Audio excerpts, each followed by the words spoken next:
Good morning, and welcome to the Special School District Lunch and Learn series. We are excited about the opportunity to learn together today. We will be learning from Matt Casati from the Operation Food Search. Matt Casati will share information about their organization, their services, and programs, and how they will benefit our student population and our community. Just a few Zoom keeping reminders. We welcome all your questions, and we will have a Q&A, a question and answer session at the conclusion of this session. Please feel free to share your comments and questions in the comments section. However, we would ask that you would not share specific, or confidential information about a child, a student, family, because this forum is open to the public, which is not private. If you must leave before the session is concluded,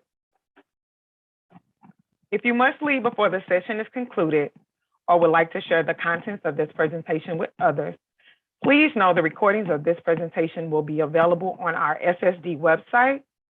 Under the heading Community, scroll down for Family and Community Outreach, and look in the left bar for Lunch and Learn. Following the presentation, we will introduce you to members of our staff that can additionally help to support and guide you if you have any questions or needs. Again, I would like to present Matt Casati from Operation Food Search. We are so delighted to have you with us today. Thanks, Michelle. Really appreciate it. So very happy to be here. I'll go ahead and share my screen so everyone can see my presentation. Let me get that up.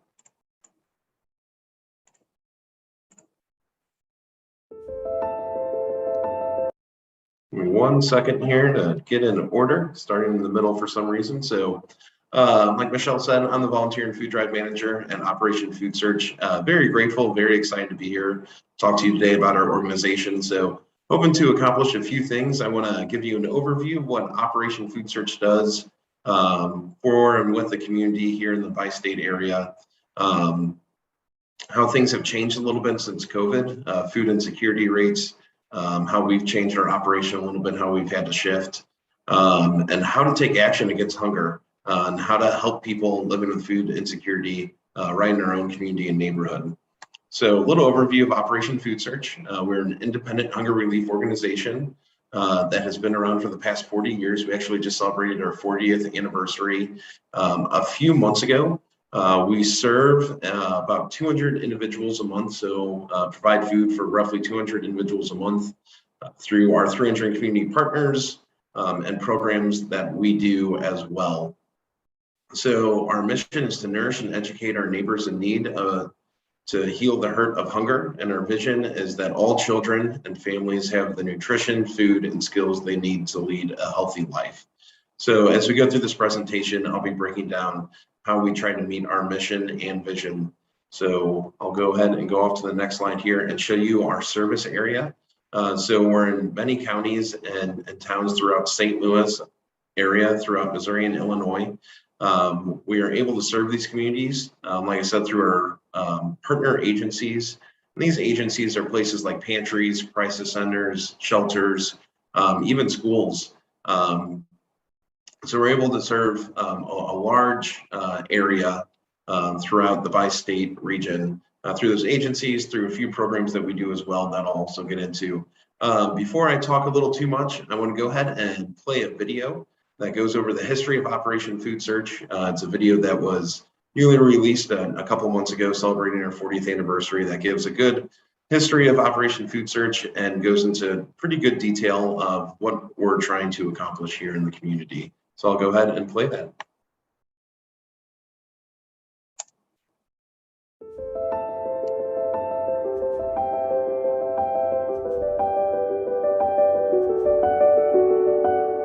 I'm hankphil, and a long-time connection with Operation Food Search. In fact, back to their inception. And early on, we were just collecting food initially, And actually, we started out just with perishable food.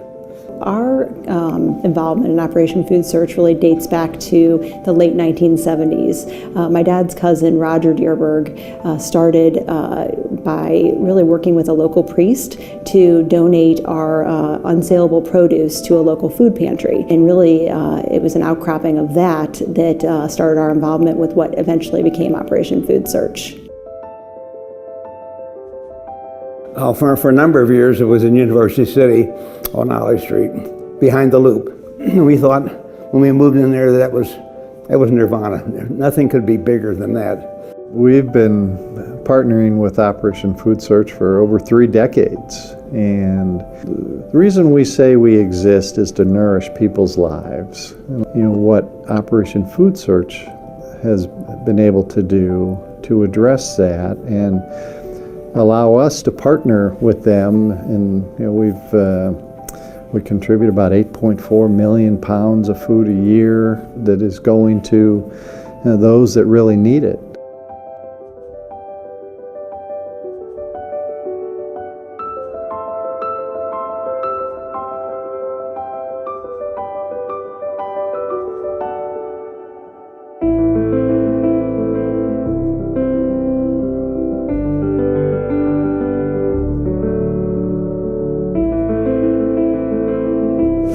I started in spring of 2008 when Sonny asked me to help with the backpack program that had been newly developed. At the time we had maybe 6 or 8 volunteers, and we did about 450 bags of food for the kids each week. And then that fall she asked me to organize the Tuesday volunteer group, and that group is now 20 to 25 volunteers, and we do 1,500 to 1,800 bags every week. And the total program is now up to 8,000 kids, so it's really grown over the years. We have been working with Operation Food Search for several years on the summer meals, and we work together to really address food insecurity in our region in the summer. We have kids that are already at our branch. There is no stigma attached to being at the library. People are already there, and the kids come in and they get a lunch, and then they also get to do fun activities that we have planned. We sign them up for summer reading club, get them library cards, and then they just go about their day.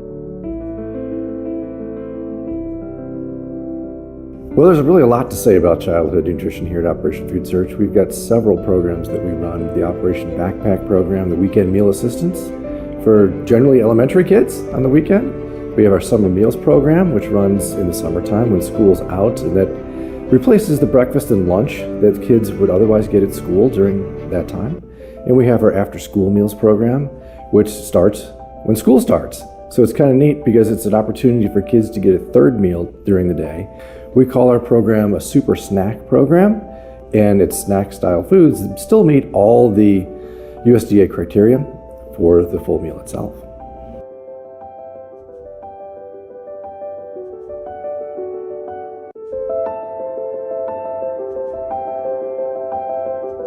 We're really at an exciting juncture right now because we're continuing with some of the programs that we've had throughout our history, meeting the immediate need, getting food out to our network of agencies, but we're also expanding, and we're going into more programming focused on nutrition education and helping people with resources that will help them help themselves.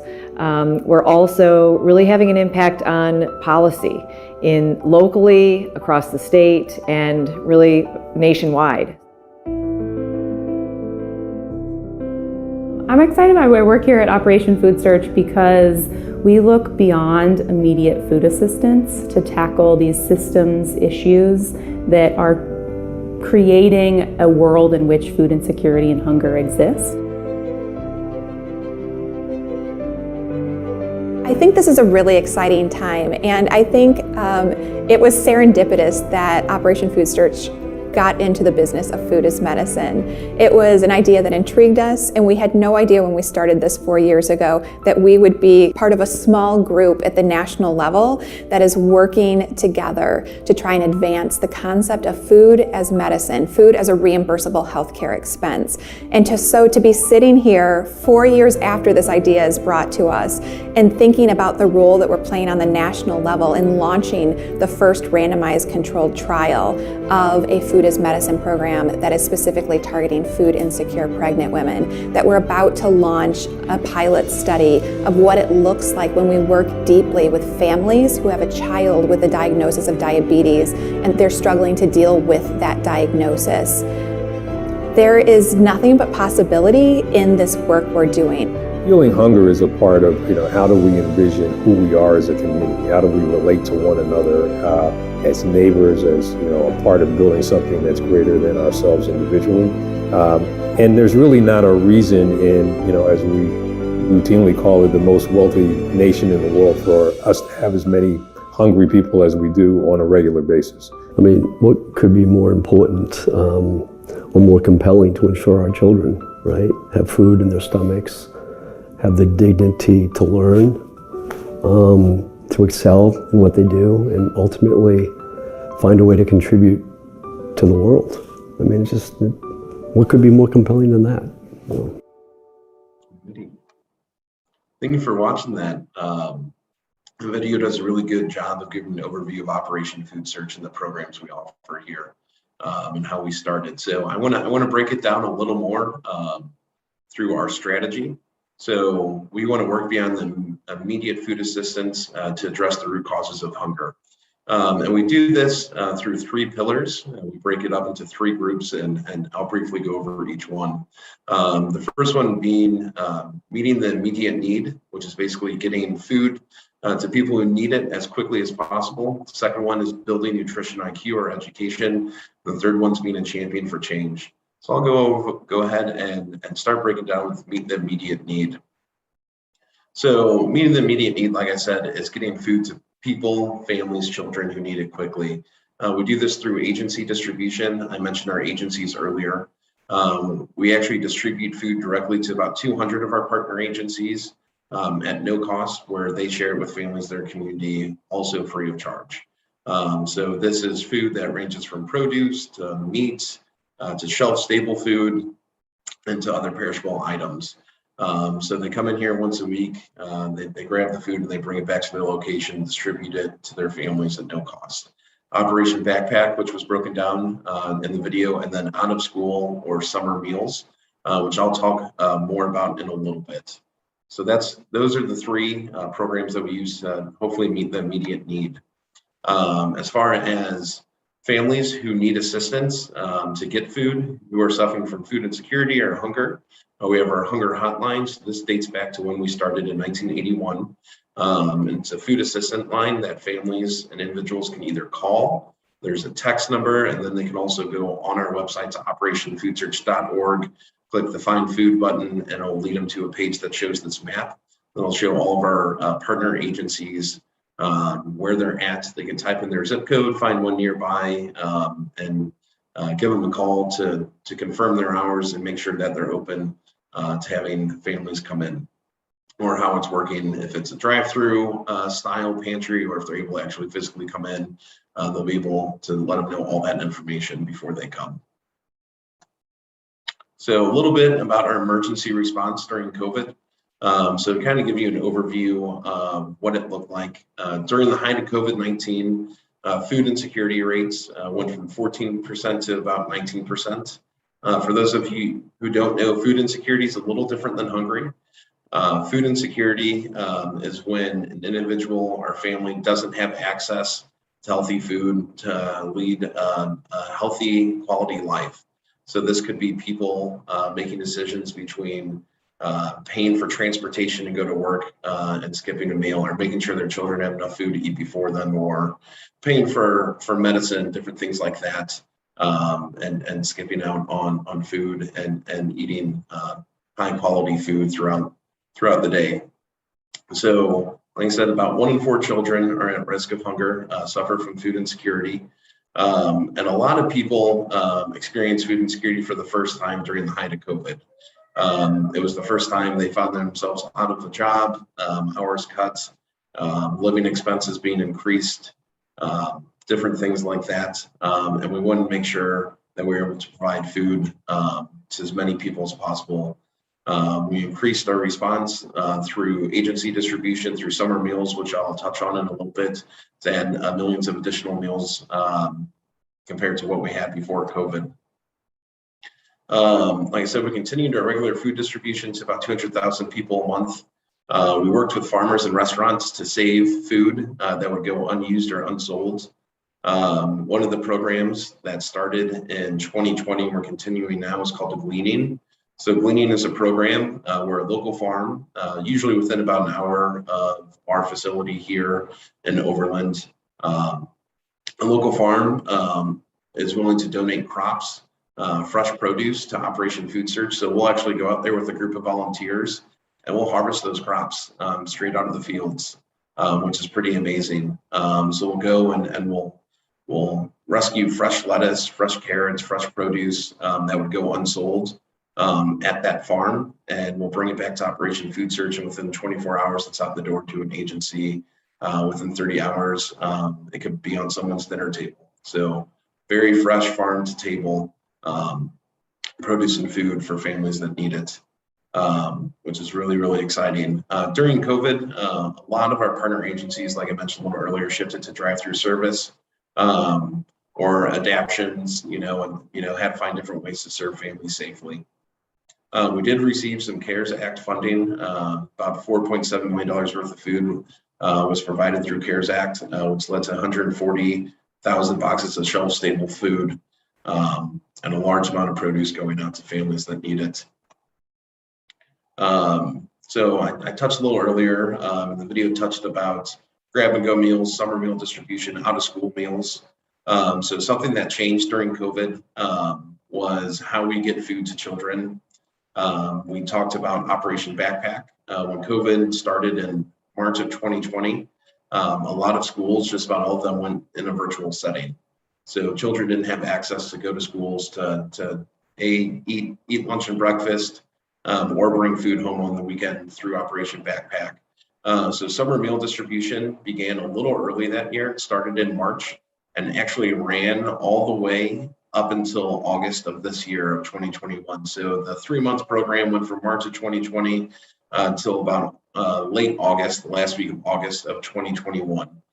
Through that program, 1.4 million breakfasts and lunches were provided to children in 40 locations throughout the bi-state area, a lot of them being libraries, civic centers, as well as schools. So a lot of schools adapted as well and had opportunities for families to come and drive through to pick up food, or even some school officials were dropping off food provided by Operation Food Search at individuals' houses, at family homes, for children to have enough food and nutrition. So talks about Operation Backpack. So it started in 2006, and the whole idea is to provide children with bags of healthy food on Friday to be put in their lunch, or to be put in their backpacks discreetly for them to go home and eat. So let me go back here for a second. One thing I did want to touch on with Operation Backpack that makes it a little different than agency distribution.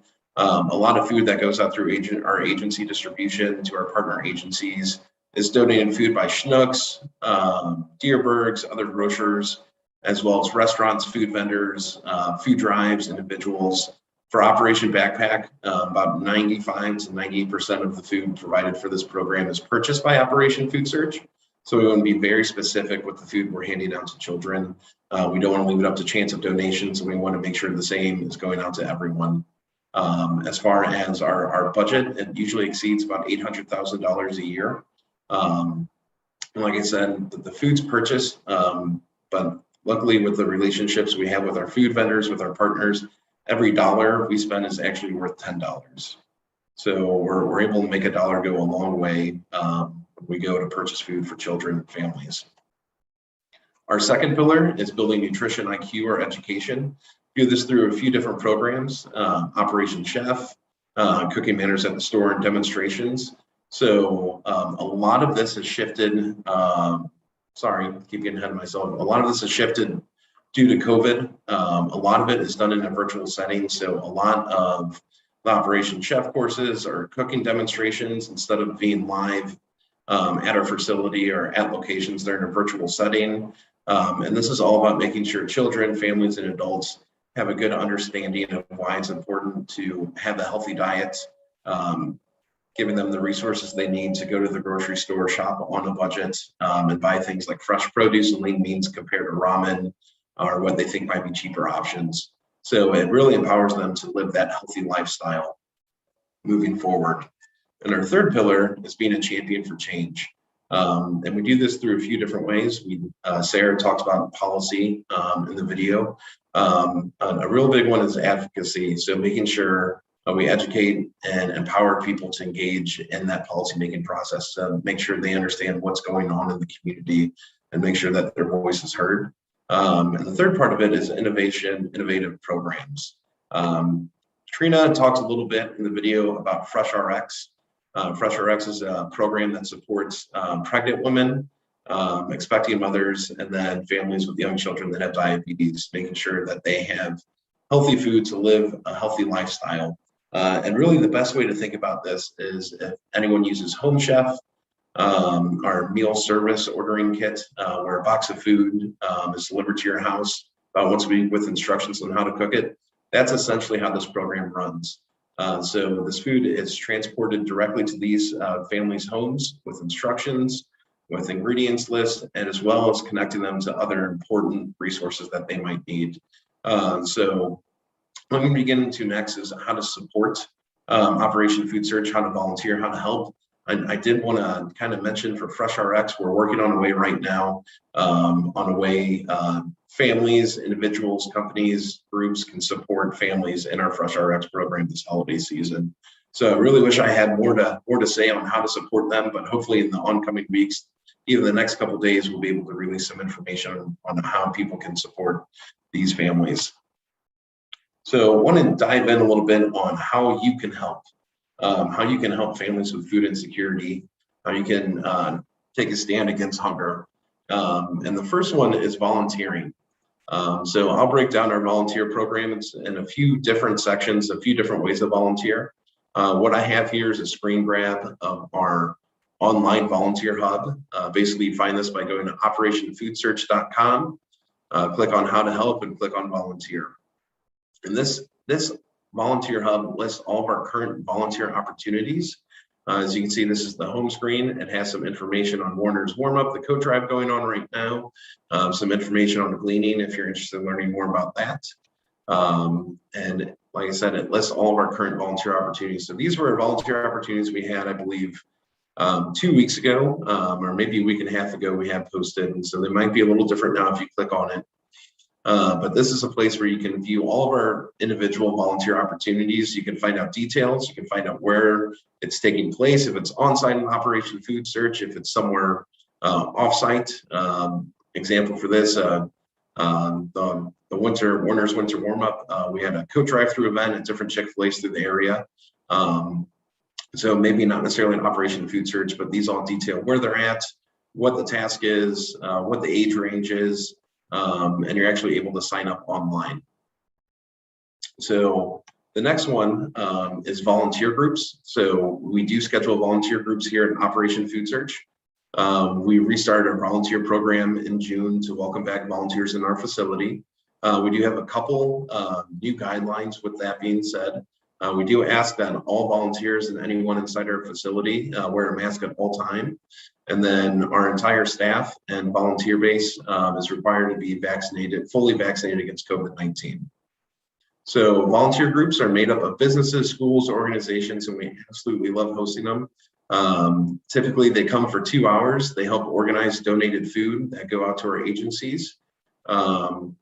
At no cost. They might help with a special event we have coming up, might help with Operation Backpack, but basically organizing food before it goes out to our community.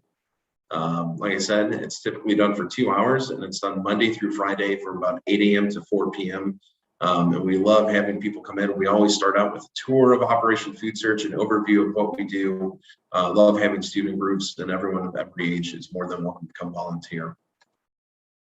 A couple other ways to volunteer where you don't necessarily need to be on site at Operation Food Search is to hold a food drive. So food drives are great ways to provide high shelf, stable meal makers to our families. So for all of our food drives, we'll provide multiple resources, including a list of most needed items we try not to accept, things like ramen, junk food that have very low nutritional value. We do our best not to distribute to families.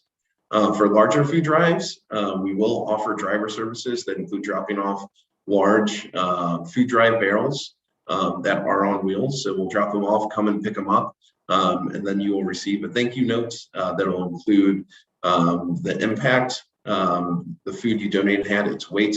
Impact includes the number of people that can feed for one day, different things like that. The next one is family meal kits. So family meal kits provide a meal in a bag, typically enough to feed a family of 4. It's really the ultimate way you can gift a family a meal. So the idea is you pick one of these recipes off this flyer that's we have on the page here.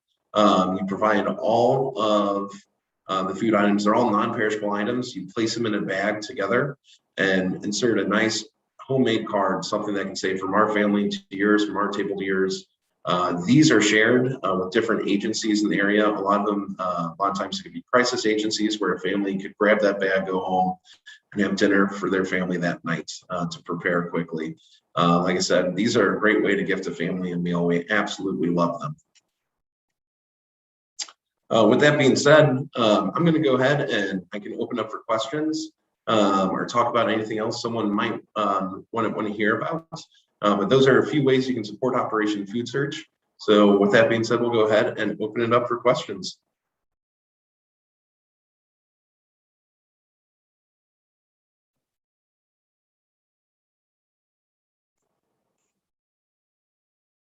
All righty. If there are none, Michelle, would I turn it over back to you?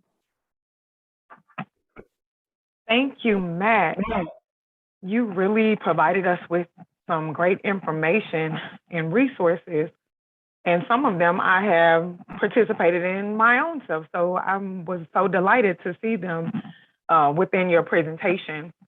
Thanks for the overview and introduction to the pillars and the resources that are available to families and communities. We look forward to sharing this information with all of our stakeholders. We also want to recognize our departments and divisions in our district who are with us at this time that can also assist to connect individuals and families to community resources. Hi, my name is Jen Beavers, and I am a social work EPS at Special School District. Our district employs over 100 social workers serving students throughout St. Louis County. And if I can help connect you with a social worker or someone who may be able to provide you with additional supports, please feel free to reach out to me and give me a call at 314-989-8242. Hello, my name is Deborah Fiasco, and I'm an administrator in the Parent Education Program here at Special School District. We provide community resources in the area of information, referral, and help with navigating social systems and the educational services for our families. We can be reached at 989-8460, and we'll be able to help connect you with one of our other programs, one of our community agencies, or some other resources that we have within our community resource system. Thank you. Thank you, Jennifer and Deborah. I am Michelle Franklin with the Family and Community Outreach Department in Special School District.